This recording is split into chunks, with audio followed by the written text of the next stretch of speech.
Welcome back to Myths Made Real, where we take a look at past cultures and mythology to find out how they have shaped our world today.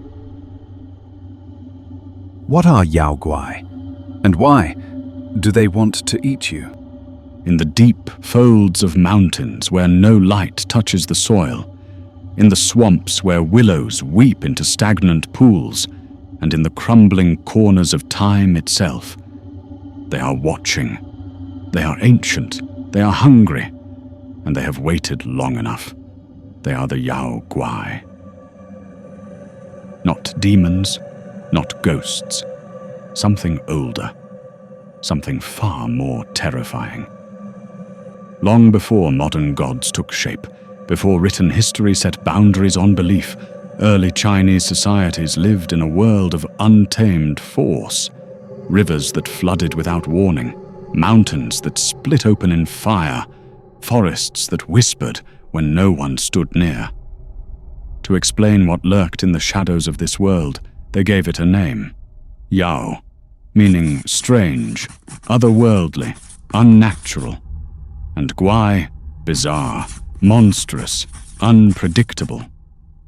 Together, Yao Guai, the monsters of myth, and maybe something more.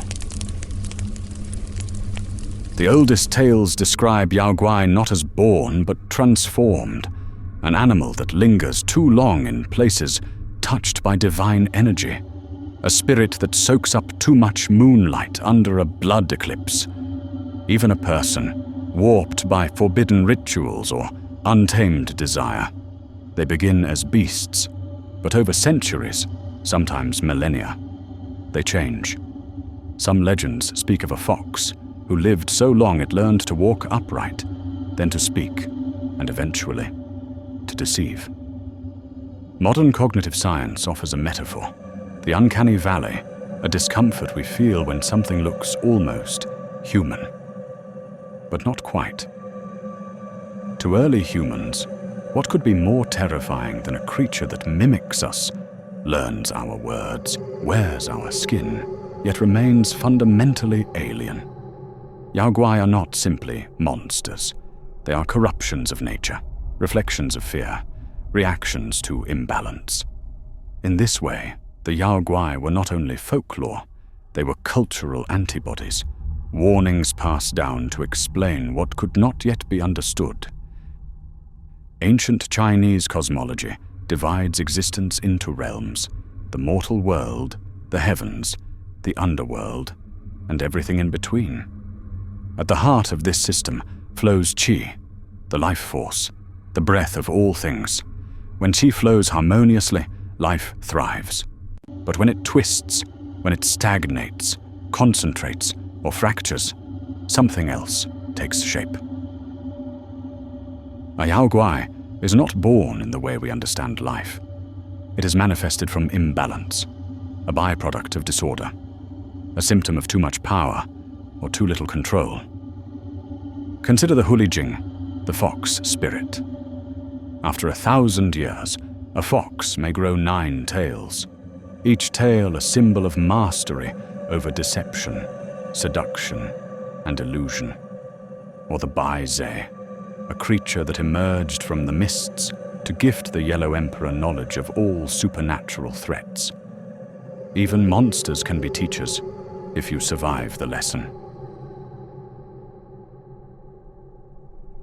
Unlike the zombies or ogres of Western tales, Yao Guai are rarely mindless. Many are cunning, strategic, philosophical. Some pass as human. Some live in disguise among the powerful. Others reside in the forests, building shrines from bones and whispers. The Zhulong, or torch dragon. When this deity's eyes look out, there is daylight, and when he shuts his eyes, there is night. When he blows, it is winter, and when he calls out, it is summer.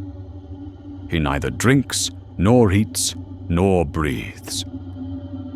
And yet, Yao Guai are not inherently evil. In Taoist belief, even monsters exist within the cosmic balance. They may punish hubris, reward humility, or simply observe. Their morality is not human, but it is not absent. To ask why Yao Guai eat humans is to misunderstand their hunger. They do not devour for pleasure, not always. They feed for power, for equilibrium, for revenge. In many tales, Yao Guai appear when humans overstep, when greed pollutes rivers or pride offends the heavens. They are not just predators. They are responses to arrogance, to injustice, to imbalance. And sometimes they eat simply because they can. Because in a world where even mountains bleed and stars fall, why shouldn't the shadows bite back? The legacy of the Yao Guai didn't vanish with ancient scrolls. It mutated into modern pop culture. In the Fallout video game series, players encounter monstrous mutated bears called Yao Guai. These hulking, irradiated beasts roam the wastelands, violent, territorial, and nearly unstoppable. Though far removed from their folkloric origins, the name isn't a coincidence. Like their mythological counterparts, Fallout's Yao Guai are products of imbalance, born from radiation, destruction, and the collapse of human order. They were named by descendants of Chinese internment camp prisoners from before the Great War.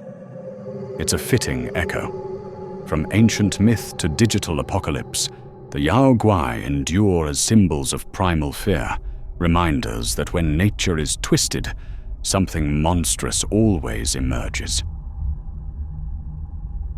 Perhaps the most enduring terror of the Yao Guai isn't their fangs or claws, but their familiarity. They begin as animals, they mimic humans, they learn, they evolve. But what if the Yao Guai legend is a mirror, showing us our own capacity for transformation, for greed, for violence?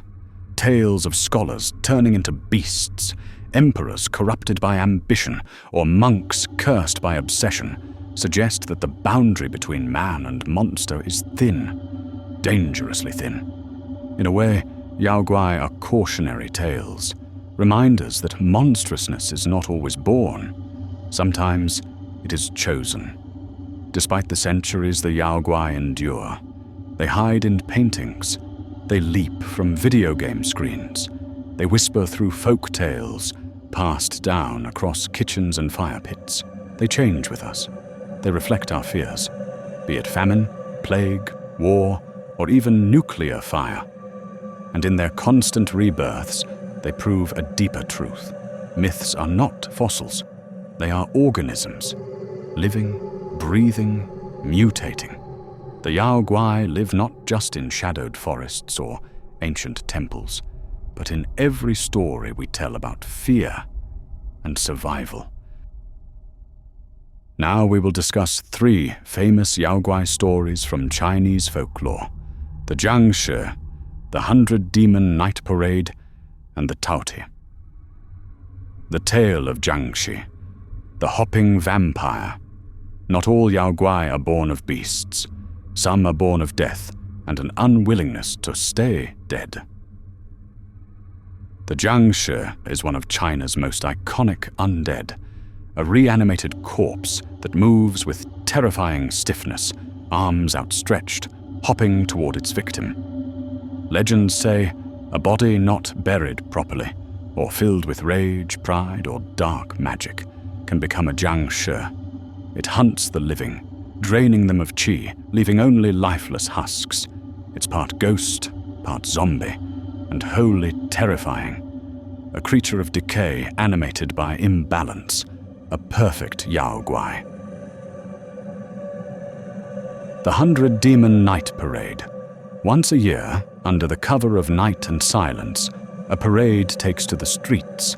The Hyaki Yagyo, or 100-Demon Night Parade, is not originally Chinese, but similar tales exist throughout East Asia. A supernatural procession of spirits, monsters, and forgotten gods roaming the mortal world unchecked. In Chinese variants, enchanted brushes, animal spirits, vengeful ghosts, and wandering Yao Guai march together. And if you see them, you must not speak, not move, not breathe. To witness this parade is to risk your soul. Taotie, the hunger that consumes itself carved into ancient bronzeware, feared in early dynastic courts. The Taotie is the face of gluttony itself. It has no body, only jaws, endless appetite. It devours everything, including itself. A symbol of unbridled greed, the Taotie is one of the 4 perils of Chinese mythology, feared not just for its form, but for what it represents. Hunger with no purpose, desire with no limit. Some scholars believe the Taotie masks on Shang dynasty vessels were warnings, silent lessons about excess and collapse. And so the monster lives on, The Yao Guai. whose hunger echoes in history, legend, and maybe even the modern world.